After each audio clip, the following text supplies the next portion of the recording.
The clock on Marcus Reed's desk blinked past midnight as he rubbed his tired eyes, staring at endless equations sprawled across his notebook.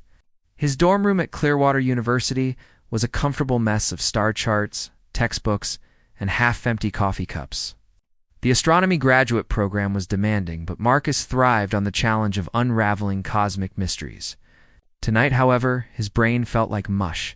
He stood to stretch, his joints cracking from hours of sitting when his door suddenly opened without a knock. Marcus spun around, startled, expecting his roommate who had moved out last semester. Instead, a figure stood frozen in the doorway. Backlit by the harsh hallway fluorescence, she was unmistakably not human. Her skin held an ethereal quality, like moonlight given form, with subtle patterns that seemed to shift beneath the surface. Her eyes were larger than any human's, colored a deep violet that seemed to hold galaxies within them. Delicate crystalline structures adorned her temples, catching the light like living jewelry. Her hair flowed in waves of silver blue, moving as though underwater, even in still air. Marcus recognized her from campus. Nisara, one of the few alien students participating in the Intergalactic Exchange Initiative. They'd never spoken, though he'd seen her in the science building, always surrounded by curious students and researchers. "I apologize," she said, her voice melodic yet uncertain. "I was informed this was temporary housing unit 742. Marcus blinked, processing. This is 743. You're one door off." Sarah's crystalline temple structures dimmed slightly. What Marcus guessed was embarrassment. "I see. However, Unit 742 appears to be locked and unoccupied. There has been an error in my housing assignment." Oh, Marcus glanced at his phone. "That's rough. Housing office won't be open until morning." She stood very still, and Marcus noticed her posture was almost rigid, as if standing at attention. Everything about her screamed formality and control, so different from the relaxed chaos of his own living space.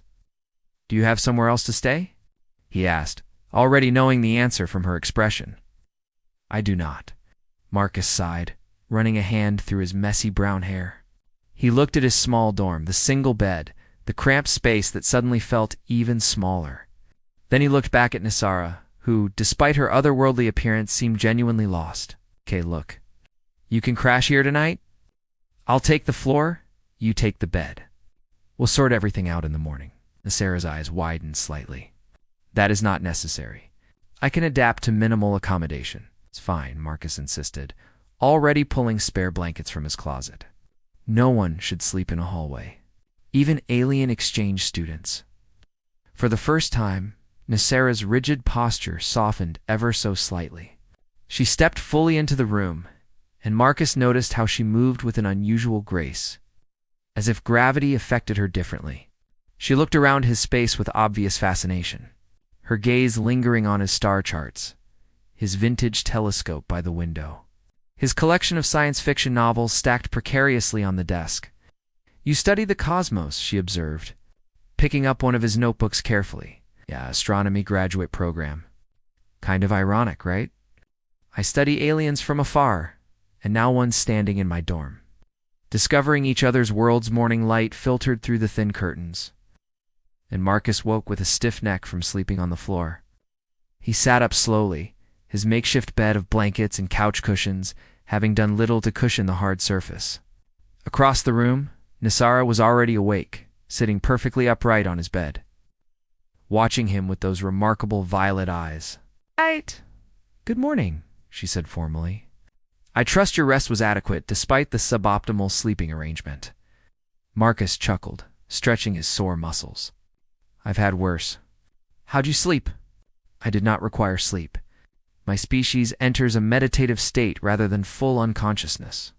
I spent the night hours observing your breathing patterns and the fascinating way humans appear vulnerable during rest." "That's not creepy at all," Marcus joked, though her innocent tone made it clear she meant no harm.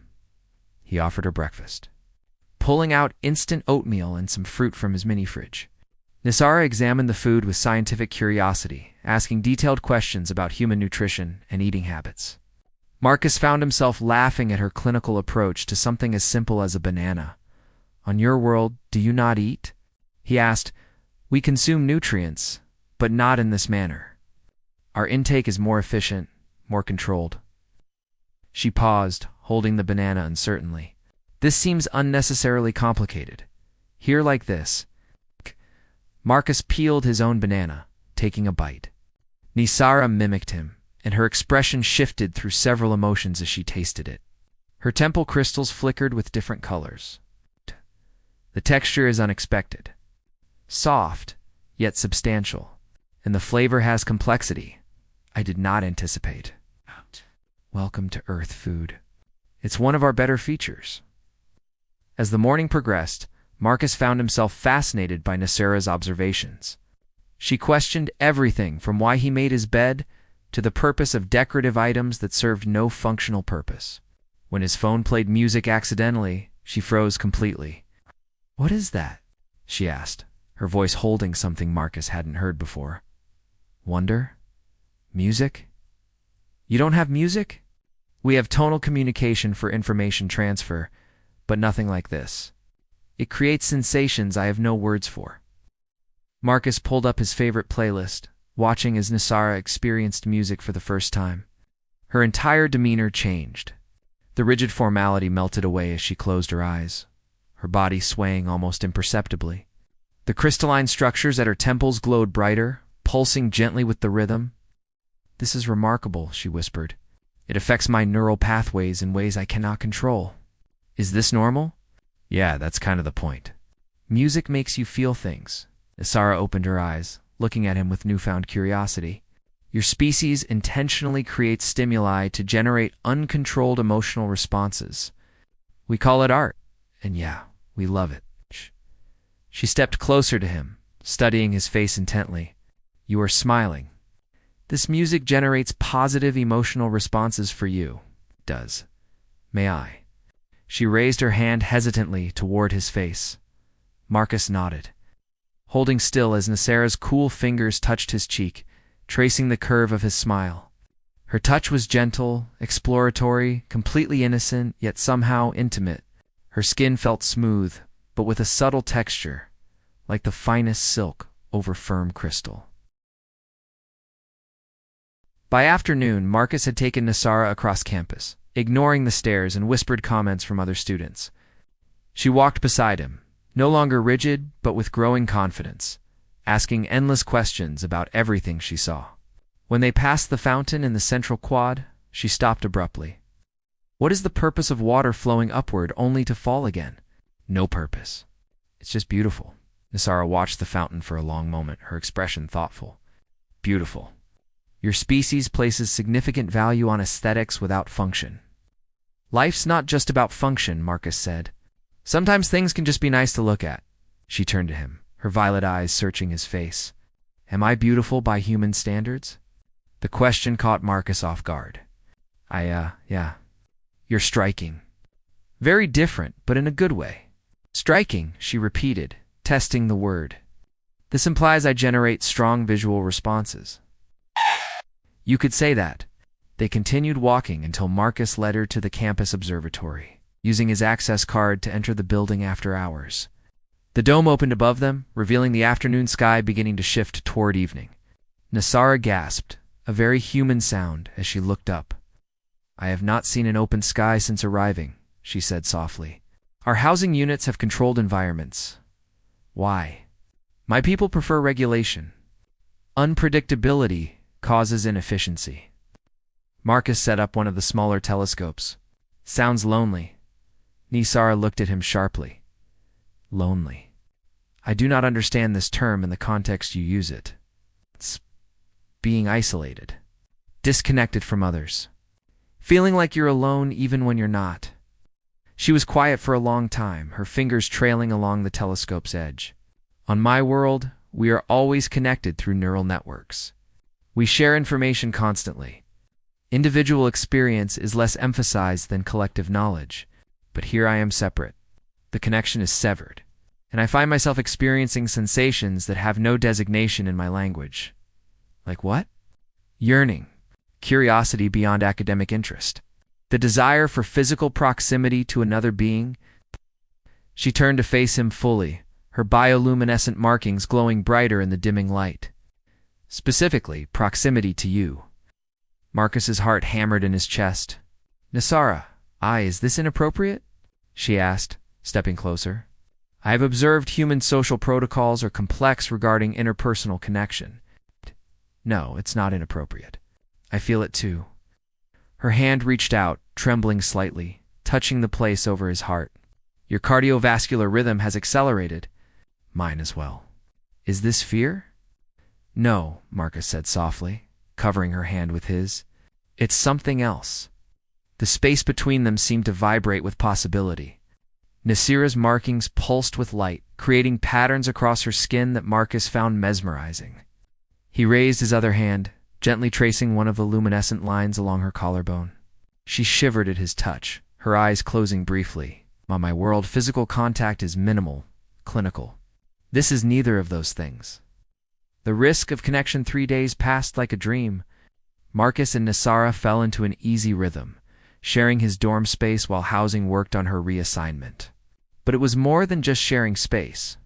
They shared meals, conversations that stretched into the early morning hours, and moments of quiet closeness that felt more intimate than words. On the 4th morning, Nisara received a transmission on her communication device. Marcus watched as her expression shifted, the joy that had been building in her features draining away. I must return to my world sooner than anticipated, she said quietly. The Celestial Accord requires my presence in 10 days for mandatory reintegration. 10 days? But you were supposed to be here for the full semester. Regulations have changed. Cross-species interaction programs are being reevaluated. Several council members believe the emotional contamination risk is too high. Marcus felt something crack inside his chest. Emotional contamination? Is that what this is to them? Nisara set down her device, moving to where Marcus sat on the bed. She cupped his face with both hands, her touch tender. To them, perhaps, but to me, this has been awakening. You have shown me what my people have forgotten. That connection has value beyond efficiency. That feeling deeply is not weakness, but strength. Then don't go, Marcus said, knowing even as he spoke how impossible that was. If I refuse, I violate the exchange treaty. It would harm future programs, prevent others from experiencing what I have found here. They sat in heavy silence until Marcus stood abruptly. Then we make these 10 days count. No more hiding, no more worrying about what people think. Deal. Nisara smiled, an expression that had become more natural on her features. Deal. That night, Marcus drove them to a lake an hour outside the city, far from campus lights and curious eyes. They sat on the hood of his borrowed car, wrapped in blankets against the cool air, watching stars emerge across the dark water. On my world, we can see 7 galaxies with our natural vision, Nisara said. But we rarely stop to simply observe them. We catalog, we study, we extract data. We do not simply watch and feel. What do you feel now? Marcus asked. She leaned her head against his shoulder, a gesture she'd learned from him. Wonder, sadness that this is temporary. Joy that it existed at all. She lifted her head, turning to face him. And something my people have no word for, but you call it love. Marcus's breath caught. Nisara, I know this complicates everything. I know by my people's standards, this is forbidden. But I refuse to leave without speaking truth. Her eyes held his, unflinching. I love you, Marcus Reed. In your human way, with your human intensity, and I would not undo a single moment. Marcus pulled her close, their foreheads touching. I love you too. And I'm not ready to let you go. Their kiss was inevitable, gentle at first, then deeper as weeks of restrained emotion finally broke free. Nisara's markings blazed with light, bathing them both in ethereal glow. Marcus felt her fingers tangle in his hair, felt her breath quicken, felt the way she pressed closer as if trying to memorize every point of contact. The next morning, Marcus woke with renewed determination. Nisara lay beside him, her silver blue hair spread across his pillow, her expression peaceful in her meditative state. He watched her for a moment, then carefully extracted himself from the bed to make a call. By afternoon, they stood before a panel of 3 Celestial Accord representatives in a conference room at the university. The aliens regarded them with expressions that ranged from curiosity to stern disapproval. Marcus held Nicera's hand tightly, refusing to let protocol intimidate him. "We request an extension of the exchange program," Nicera stated formally, though her voice wavered slightly. "I believe there is significant value in continued cultural immersion. Your reports already indicated successful data collection," one representative said, his tone clinical. "Further extension serves no additional research purpose." "With respect," Marcus interjected, "you're wrong. The whole point of exchange programs is building bridges between species. Real bridges, not just data collection. Nicera has learned about humanity, yes, but more importantly, she's learned about connection, about what both our species might gain from genuine friendship and understanding. Emotional attachment was not the program's objective," another representative stated coldly. "Maybe it should be," Marcus countered. "You're so focused on efficiency and logic that you've forgotten what makes life worth living." Nicera discovered that here, she deserves the chance to continue that discovery. Nicera squeezed his hand, then addressed the panel in her native language, her words flowing like music. Marcus couldn't understand them, but he heard the passion in her voice, saw the way her markings pulsed with emphasis. When she finished, the room fell silent. The lead representative leaned forward, his expression unreadable. "You speak of revolution in thought, young one. You claim this human has taught you the value of what we have systematically removed from our culture." "He has shown me we remove too much," Nicera said firmly, "and I am not alone in feeling this. Others in the exchange program have reported similar experiences. We are not becoming less of ourselves. We are becoming more complete." The deliberations seemed to last forever. Finally, the lead representative spoke. "We will grant a provisional extension. 6 additional months, with regular evaluations. However, understand that you are now a case study. Your experience will determine the future of emotional integration protocols." Marcus felt Nicera tremble beside him, whether from relief or fear, he couldn't tell. "Thank you," she whispered, back in Marcus's dorm room. They collapsed onto the bed, emotionally exhausted but triumphant.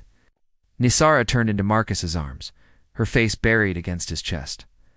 6 months is not forever," she said quietly. "Oh, but it's a start. And who knows what can happen in 6 months?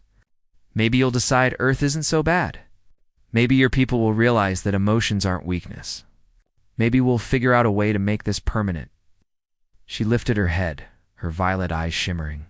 "You truly believe that?" "I believe in us," Marcus said simply. "I believe in what we've found. That's enough for now." Nicera smiled, that beautiful, genuine smile that transformed her features. "Then I too will believe."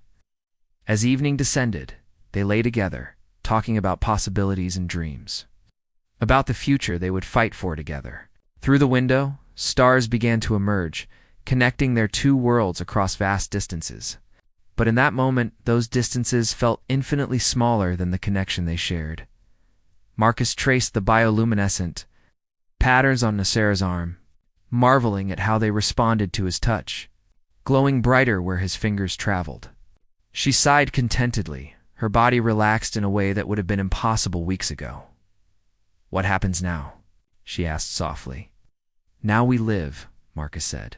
"We make every day count. We show them that love between worlds isn't just possible, it's beautiful." Nicera kissed him, slow and deep and full of promise. "Then let us begin." Outside, the universe continued its eternal dance, but inside that small dorm room, 2 beings from different worlds wrote their own story among the stars, proving that connection transcends all boundaries when hearts are brave enough to try.